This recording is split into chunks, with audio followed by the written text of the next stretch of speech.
La temática que se me ofreció, que yo no la voy a revisar verticalmente, sino más bien horizontalmente, ¿cuáles son las necesidades actuales de los estudiantes? ¿Cuáles son sus emociones en el proceso de aprendizaje? Muy importante. ¿Cómo ven la tecnología? ¿Cómo podemos utilizar nosotros la tecnología para apoyarlos? ¿Y a qué reflexiones podemos llegar? Esta es un poco la temática que, por supuesto, como dije, la trataré horizontalmente. Muy bien, nuestro estudiante, ¿qué pasa con nuestro estudiante? Recibe unos estímulos. ¿Para qué? Estímulos de internet, del docente, de libros, de compañeros. Recibe estímulos. Él los procesa cognitivamente, hace análisis, evalúa, los aplica, los sintetiza. Pero el estudiante de hoy no se queda solamente con ese bagaje de estímulos. También es un aprendizaje cognitivista, perdón. Él además trabaja, funciona con sus compañeros, no en una forma unidireccional, el profesor monólogo al estudiante, ni siquiera bidireccional, sino multidireccional. El estudiante hoy en día le fascina trabajar con sus compañeros de clase y también con su profesor, y no solamente recibir el estímulo de un monólogo. ¿Qué tenemos que hacer con los estudiantes, con nuestros apreciados estudiantes y humanos estudiantes? Motivarlos. Bueno, en cierta forma ya vienen motivados a estudiar su carrera, pero el docente tiene que motivarlos para qué les va a servir el aprendizaje que están recibiendo. El docente debe escucharlos, premiarlos, no con objetos, sino con felicitaciones. Por ejemplo, muchos de nosotros que hemos dictado o dictamos clases de posgrado y a profesores también, les gusta que le digamos excelente lo que acabas de decir o lo que acabas de decir. Yo he aprendido, yo hago eso, yo aprendo de mis estudiantes, sobre todo los de posgrado que son colegas de uno. Tenemos que generar como docentes una clase activa, no un monólogo, sino una clase activa con diversos recursos que ya veremos más adelante. No castigarlos. Yo nunca he castigado a un estudiante. Si copia, le digo, vas a repetir esto. Si le va mal en un examen, te doy otra oportunidad. Recordemos que del error se aprende. El error puede ser bien manejado por el docente, un aprendizaje. Y por supuesto, necesitamos ofrecer una educación equitativa, inclusiva y con ética. No solamente ética de parte del alumno, la ética también tiene que venir del profesor. Su preparación no solamente en contenido, su preparación didáctica, pedagógica, técnicas didácticas que aplique en el aula. ¿Qué tipo de aula? De cualquier modalidad, no solamente presencial o en línea, hay varias modalidades que ya veremos.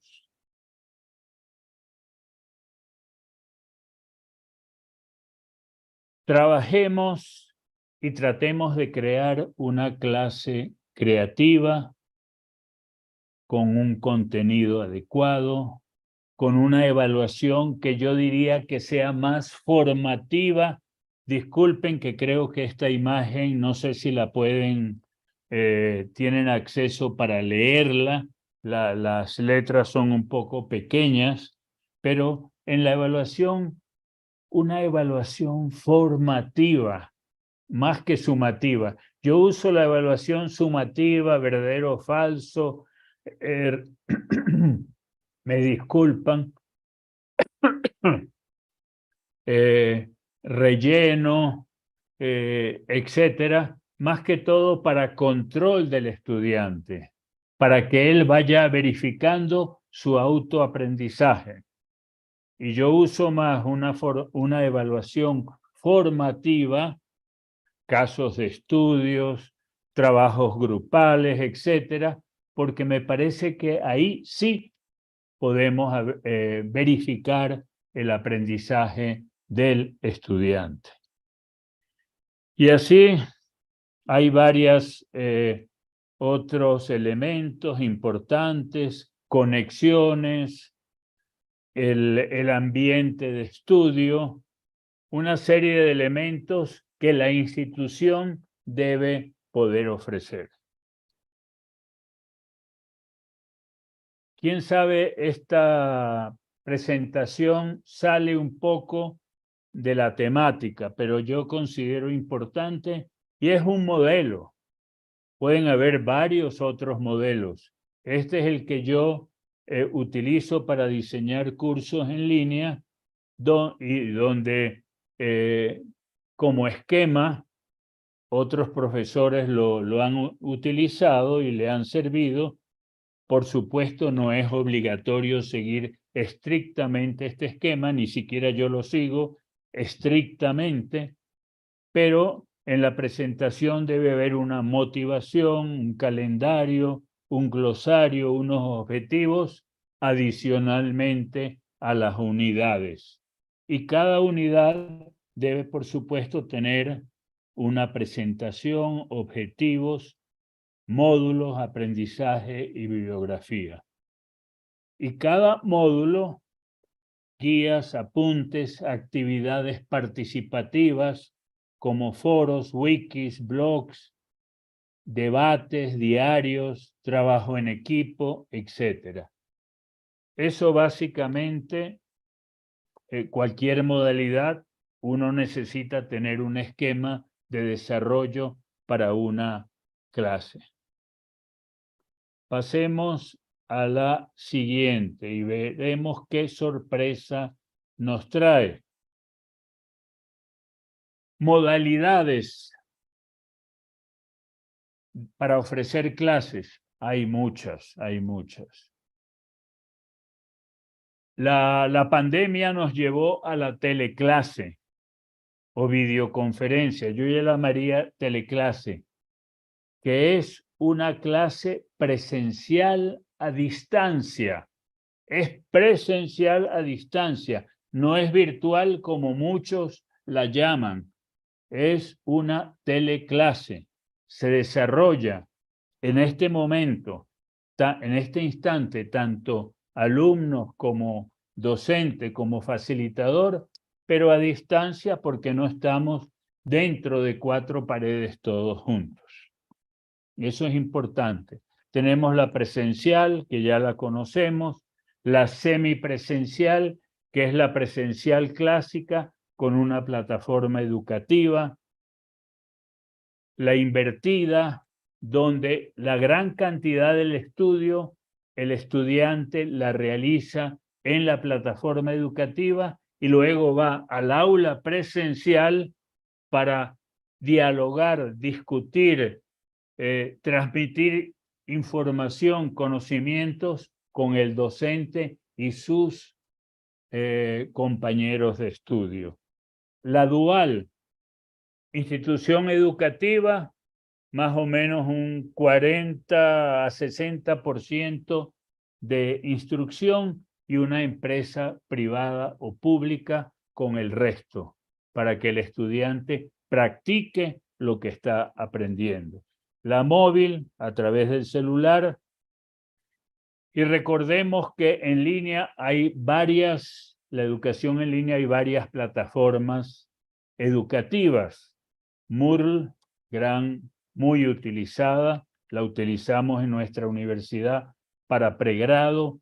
Canvas la utilizamos para posgrado. Moodle es gratuita, Canvas cuesta.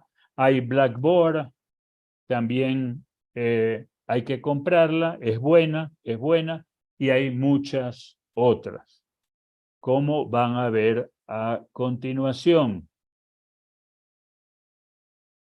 Recursos para el aprendizaje. Como ya mencionado, tenemos plataformas educativas, tenemos también recursos educativos abiertos, que yo prefiero llamarlos como recursos educativos accesibles a todo público. Tenemos, por supuesto, los metaversos, hablaré un poco sobre eso, y la inteligencia artificial, que es el tema principal, inteligencia artificial en la educación de esta cadena de módulos, que muy acertadamente Spencer ha organizado. Plataformas educativas. Estas son pocas, hay muchísimas. Coursera es una plataforma donde instituciones generan cursos, instituciones como MIT, como Harvard, y también no solamente en inglés, sino también en español, como el Tecnológico de Monterrey, que genera en Coursera muy buenos cursos. Yo he seguido varios en inglés y en español, para un poco evaluar y aprender también yo de lo que ellos hacen. Está Blackboard, Canvas, etc. Está edX. edX es una plataforma masiva para 5.000, 10.000, 50.000 estudiantes. Por supuesto, cuando uno trabaja con una plataforma masiva, la metodología, el diseño sistémico de instrucción es muy distinta a una plataforma como Moodle, aunque también uno la puede hacer masiva. Y tenemos varias otras, por ejemplo, Uversity es europea. Las demás son estadounidenses. Muy bien.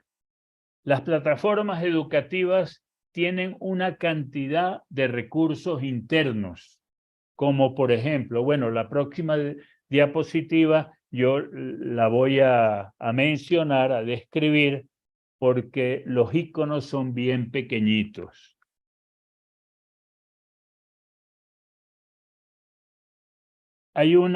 Cada plataforma tiene decenas de recursos para que el diseñador de la asignatura, de la materia, del curso, los pueda utilizar a gusto. Por supuesto, cada una de estos recursos tiene función y forma.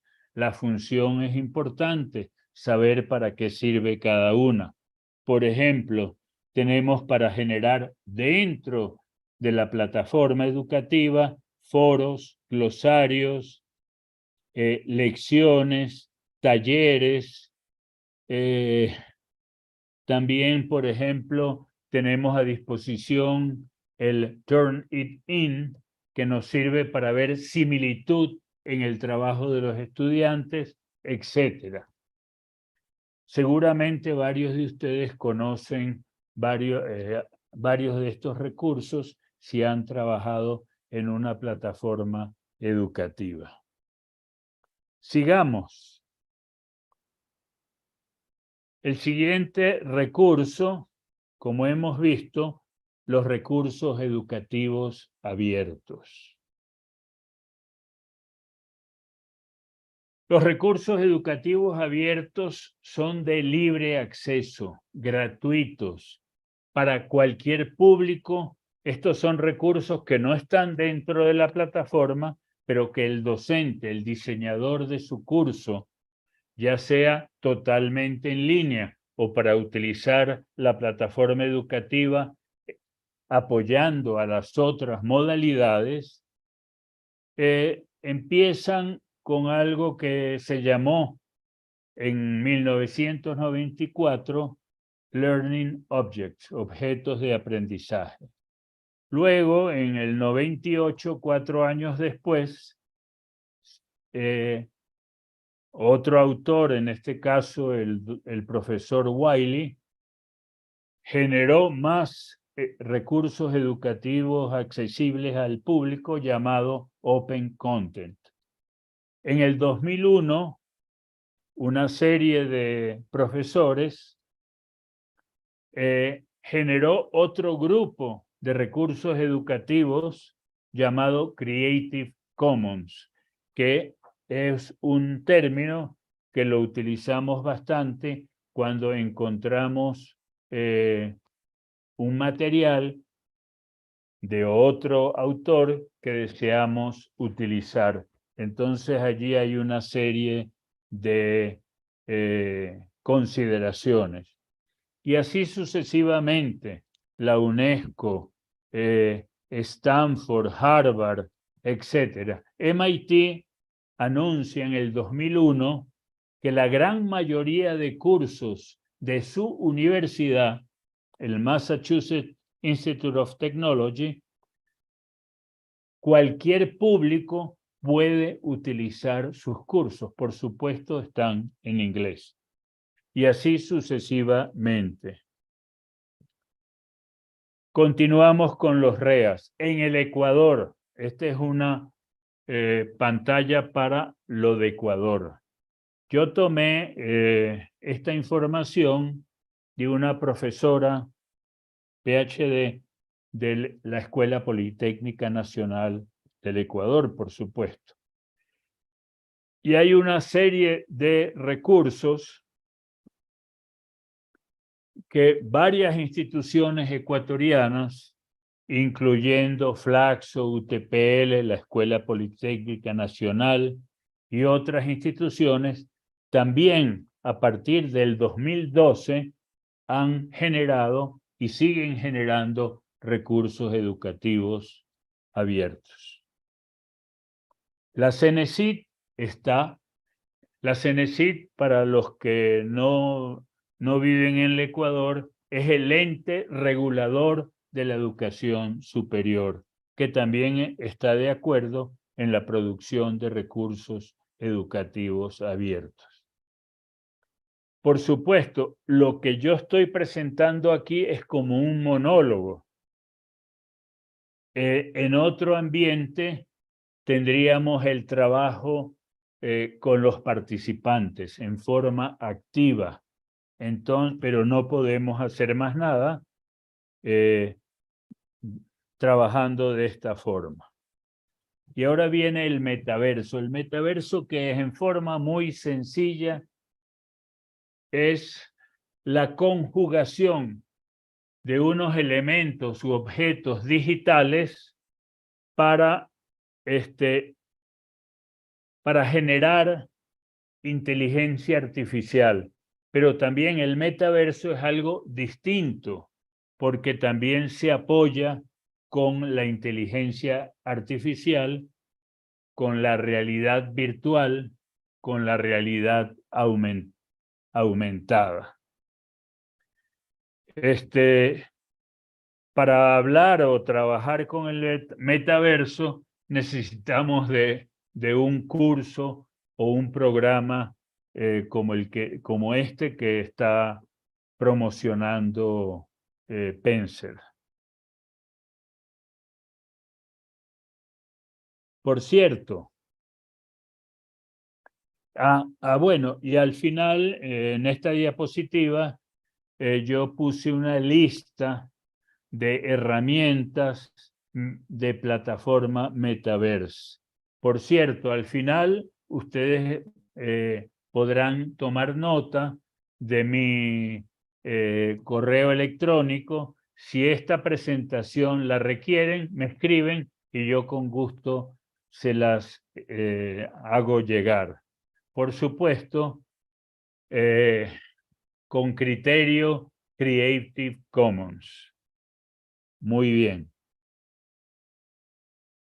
Sigamos. Inteligencia artificial.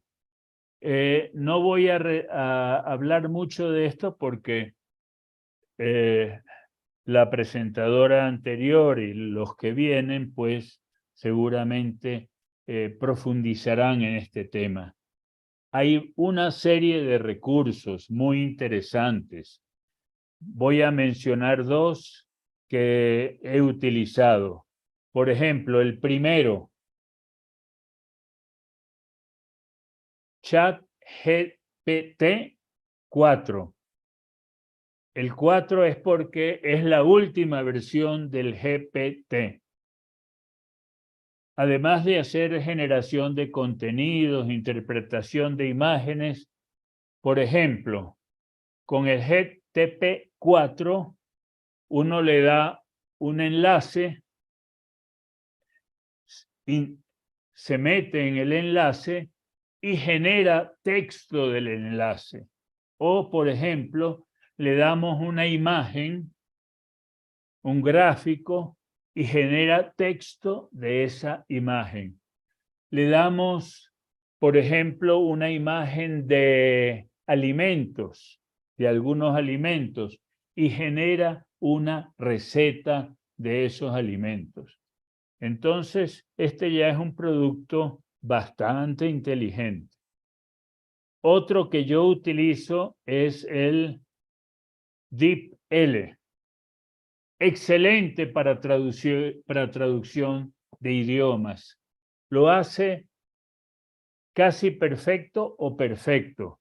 Por ejemplo, yo trabajo normalmente con 3 idiomas.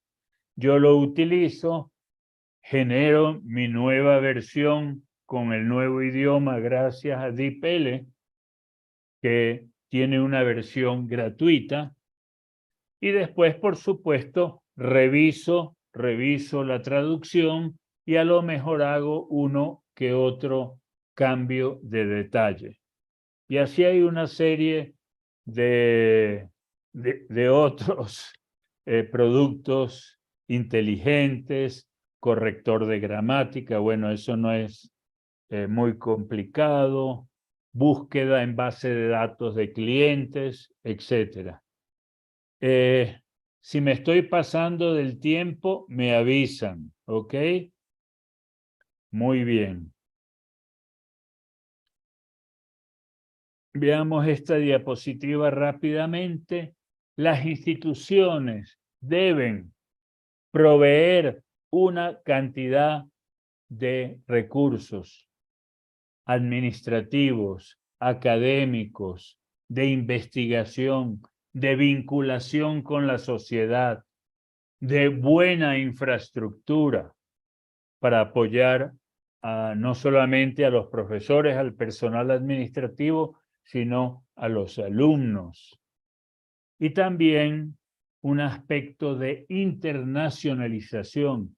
Puede ser que algunas carreras se les puede ofrecer la ventaja de, por un trimestre, por un semestre, ir a otras instituciones en otros países.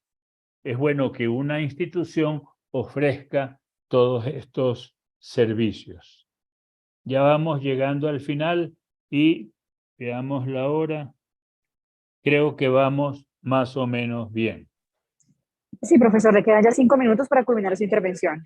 5 minutos, ya. Bueno. Esta la salto porque no es muy importante.